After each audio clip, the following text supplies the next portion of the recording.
Hello दोस्तों, movie plus short में आपका स्वागत है। आज हम द गोस्ट गेम मूवी पर एक्सप्लेनेशन करेंगे। ये 2025 में रिलीज हुई थी। तो और देर न करते हुए चलिए सीधे वीडियो की ओर बढ़ते हैं। कहानी जाइयोंग नाम की एक लड़की से शुरू होती है जो अचानक नींद से जाग जाती है क्योंकि उसके माथे पर एक छोटा बुलबुला फट गया है। उसे कुछ अजीब आवाजें सुनाई देती हैं। जब वो दरवाजे से झांकती है तो उसे अपनी बहन इन यंग गलियारे में दिखाई देती है, लेकिन वो सामान्य रूप से नहीं चल रही थी। वो लंगड़ा रही थी और गोल गोल घूम रही थी और दूर से देखने पर यह बहुत डरावना लग रहा था। जाइयोंग डर गई क्योंकि उसे लगा कि ये कोई राक्षस या कोई और शक्ति है, लेकिन जब उसकी बहन ने उस पर भयानक हमला किया तो उसे कोई राहत नहीं मिली। वो उसके ऊपर बैठ गई और उसका गला घोटने लगी और अजीब डरावनी हंसी हंसने लगी। वो दर्द से कराह रही थी और तभी उसकी नींद खुल गई। उसे समझ आया कि ये सिर्फ एक बुरा सपना था। हम देखते हैं कि उसकी सौतेली बहन उसे सांत्वना देने की कोशिश कर रही है। जल्द ही हमें पता चलता है कि जायोंग एक अलौकिक क्लब का हिस्सा है और अपने दोस्तों के साथ एक वीडियो देख रही है। जीहो नाम के लड़के के नेतृत्व में ये टीम एक यूट्यूब प्रतियोगिता के लिए बहुत उत्साहित है, जहां विजेता को बड़ी राशि मिलने वाली है। वे एक फर्जी हॉरर डॉक्यूमेंट्री बनाने की योजना बनाते हैं, जहां वे एक खतरनाक अनुष्ठान करेंगे और एक शक्ति को बुलाने का नाटक करेंगे। इसके लिए वे एक सुनसान इमारत में जाने का फैसला करते हैं, जिसके बारे में पहले से ही कई कहानियां मशहूर हैं। ये भी प्रसिद्ध है कि जो कोई भी वहां प्रवेश करता है वो गायब हो जाता है। अन्य दोस्त थोड़े हिचकिचा रहे हैं, लेकिन पैसों के लिए सब सहमत हो जाते हैं। जाइयोंग अपनी सौतेली बहन को भी आमंत्रित करती है। वो थोड़ी झिझकती है, लेकिन जाइयोंग के कारण मान जाती है। इस तरह उनकी टीम पूरी हो जाती है। वे उस स्थान पर पहुंचते हैं जो एक पुरानी इमारत का बेसमेंट है और बेहद डरावना है। कमरे के बीच में एक बड़ा अंधेरा और गंदे पानी का टैंक है। जीहो इस गंदे टैंक का इतिहास बताते हुए कहता है कि प्राचीन काल में यहाँ पानी का प्रसंस्करण यानी प्रोसेस किया जाता था और माना जाता है कि यहाँ कई लोग रहते थे। इस टैंक की ओर आकर्षित होने वाली समुद्री आत्माओं के बारे में कहा जाता है कि पानी गहरा नहीं है, लेकिन उन आत्माओं के कारण ये अगाध लगता है। वे वीडियो तो फर्जी बना रहे थे, लेकिन लोगों को ये बताना नहीं चाहते थे। वीडियो को असली दिखाने के लिए शाहो सबको बताता है कि वे आत्माओं से जो पूछना चाहते हैं उसे कागज पर लिखकर रखेंगे। सब सहमत हैं, लेकिन जाओ के मन में कुछ और है। वे सब कहते हैं, क्यों ना हम जायोंग वीडियो बनाने से पहले एक बार असली अनुष्ठान करके देखें। देखो, सच तो सच है। अगर हमारा कैमरा सच में कुछ कैद कर लेता है तो हम प्रतियोगिता जीत जाएंगे। अगर अनुष्ठान विफल भी हुआ तो भी ठीक है। हम पुराने विचार पर काम करते हुए और फर्जी वीडियो बना लेंगे। जाओ अनुष्ठान की तैयारी शुरू करता है। अब उन्हें एक ऐसे व्यक्ति की जरूरत है जो पात्र बन सके, यानी जिसके शरीर में आत्मा प्रवेश कर सके। जाओ की बहन स्यू स्वेच्छा से पात्र बनने के लिए तैयार हो जाती है। अपनी बहन को अनुष्ठान करते देख जायोंग भावुक हो जाती है और उसे पैर में पहनने के लिए एक चेन उपहार में देती है। सियू खुश होकर उसे गले लगा लेती है, क्योंकि ये पहली बार था जब जायोंग ने उसे कुछ दिया था। अनुष्ठान शुरू होता है। वे एक बड़ा तारा बनाते हैं और उसके हर कोने पर बैठते हैं। सियू काले पानी के बीच में खड़ी है। जायोंग एक कागजी बैग से उसका चेहरा कसकर ढक देती है। इसके बाद वे सब गंदे टैंक से एक एक कटोरा पानी लेकर अपने पास रखते हैं। इस अनुष्ठान के नियम बहुत सख्त हैं। इसे पूरा करने के लिए बुलाई गई आत्मा से कहना होगा, कृपया चले जाओ। तभी वे सीयू के चेहरे से बैग हटा सकते हैं। इस बीच कोई भी अनुष्ठान छोड़कर नहीं जा सकता। पहले कुछ नहीं होता, सब बोर होने लगते हैं, लेकिन तभी अचानक वे चौंक जाते हैं। सीयू के सिर पर एक बुलबुला गिरता है। अचानक कमरा तेज आवाजों से भर जाता है। लाइटें जलने बुझने लगती हैं और सीयू का शरीर अजीब तरह से मुड़ने लगता है, जैसे उसकी हड्डियां टूट रही हों। उसके चेहरे का बैग अपने आप गीला हो जाता है और वो उसे फाड़ देती है। उसकी आंखें पूरी तरह काली हो चुकी थीं, यानी उस पर आत्मा का साया आ चुका था। वो अजीब तरह से हाथ उठाती है और एक एक करके सबकी ओर इशारा करती है। सीयू का हाथ उन कागजों की ओर इशारा कर रहा था जिनमें उन्होंने अपने सवाल लिखकर पानी के कटोरे में रखे थे। सबके सवालों के जवाब या तो सही थे या गलत। जायोंग और जीहो दोनों के जवाब सही निकले, बाकी दो के गलत। उनके सवाल का जवाब था फूल। पहले वे नहीं डरे, लेकिन फिर सीयू ने एक भयानक आवाज में गिनती शुरू कर दी। 662, 663, 664 और 666 पर पहुंचते ही वो जोर से चिल्लाई। आत्मा ने उन पर हमला कर दिया, लेकिन सीयू टैंक से बाहर नहीं निकल पा रही थी। ऐसा लग रहा था जैसे कोई अंदर से उसके पैर पकड़े हुए है। अचानक लाइट चली गई।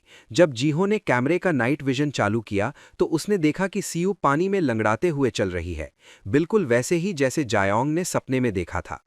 सब डरकर सीयू को बचाने दौड़े और उसे बाहर निकाला। वो बेहोश हो गई और उसके पैर पर एक अजीब टैटू जैसा निशान दिखा। सब समझ गए कि अनुष्ठान सच में काम कर गया है।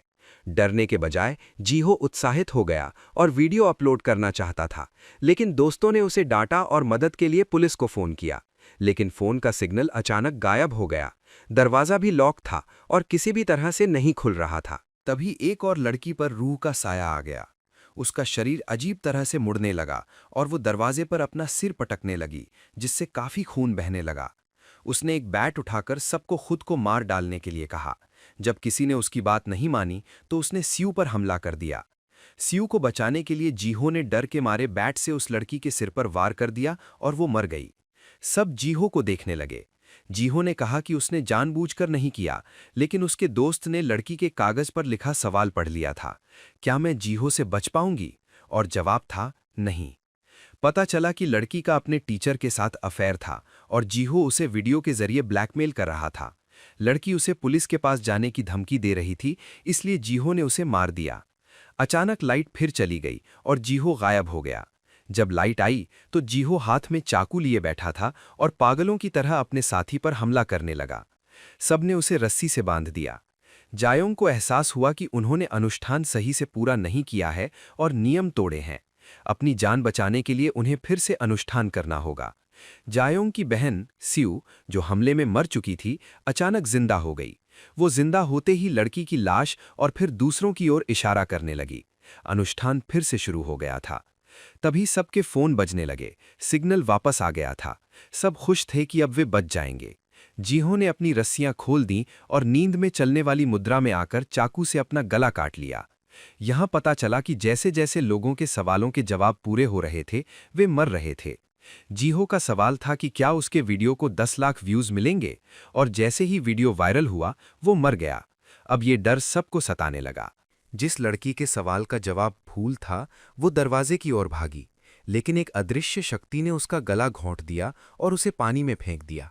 उसके कागज पर अंत्येष्टि और फूल शब्द लिखे थे, जिसका मतलब था कि वे मौत के वक्त रखे जाने वाले फूलों की बात कर रहे थे। अब सिर्फ 2 लोग बचे थे, डोंग, वो लड़का जिसने जायोंग को मैसेज किया था, और जायोंग। जायोंग अपनी बहन को लेकर बहुत डरी हुई थी। वे भागते हुए एक गुप्त दरवाजे तक पहुंचे, जिसके पीछे एक कपड़ा था जिस पर बड़े अक्षरों में मृत्यु लिखा था। वहां नियम लिखा था कि 5 बलिदान पूरे होने पर एक शरीर, यानी मरे हुए को वापस लाने के लिए मिल जाएगा। जायोंग समझ गई कि अब या तो वो बचेगी या उसका दोस्त। यहीं पर बड़ा खुलासा होता है। ये सब जायोंग की योजना थी। उसकी छोटी बहन इनियंग मर चुकी थी और जायोंग उसे वापस लाना चाहती थी। उसके पिता ने उसकी परवाह नहीं की थी और दूसरी शादी कर ली थी। जायोंग ने अपनी सौतेली बहन सीयू को कभी प्यार नहीं किया।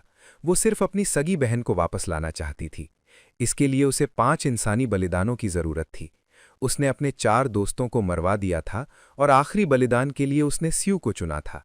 जब अंतिम बलिदान पूरा हुआ तो उसे पानी में एक बुलबुला और अपनी छोटी बहन की झलक दिखी। वो रोने लगी और माफी मांगते हुए कहा, मैं हमेशा तुम्हारा ख्याल रखूंगी। लेकिन तभी कहानी में मोड़ आया। उसकी बहन की आत्मा एक भयानक शैतान में बदल गई। वो कोई आत्मा नहीं बल्कि एक शैतान था जो जायोंग को धोखा दे रहा था। शैतान ने हंसते हुए कहा, मुझे कैद से आज़ाद करने के लिए शुक्रिया। ये पूरा अनुष्ठान मुझे मुक्त करने के लिए था और मैं किसी के जाल में फंसने का इंतजार कर रहा था। उस शैतान ने जायोंग का गला घोंट दिया। जायोंग को एहसास हुआ कि उसने अपनी बहन को वापस लाने के चक्कर में अपने साथियों के साथ बहुत बुरा किया और खुद भी धोखा खा गई। अंत में राक्षस ने जायोंग की आत्मा निकाल ली और उसे उसी पानी में कैद कर दिया जहां से अनुष्ठान शुरू हुआ था। जायोंग का सवाल था कि क्या वो अपनी बहन को फिर देख पाएगी, और जवाब हाँ था। उसे बुलबुले में अपनी बहन दिखी और उसकी भविष्यवाणी पूरी होते ही वो मर गई। फिल्म के अंत में पोस्ट क्रेडिट्स इन सब लोगों का एक पुराना वीडियो दिखाया जाता है। सब बहुत खुश थे और अपने सपने साझा कर रहे थे। जीहो स्टार बनना चाहता था, जायोंग खुश रहना चाहती थी और सीयू अपनी बहन जायोंग को हमेशा खुश देखना चाहती थी। उनकी एक गलत चाल ने सबकी जान ले ली। फिल्म इसी दुखद अंत के साथ खत्म होती है। वीडियो पसंद आया हो तो लाइक कर देना, चैनल पर नए हो तो सब्सक्राइब कर लेना। तो मैं आपसे अगले वीडियो में मिलूंगा, तब तक के लिए ख्याल रखना।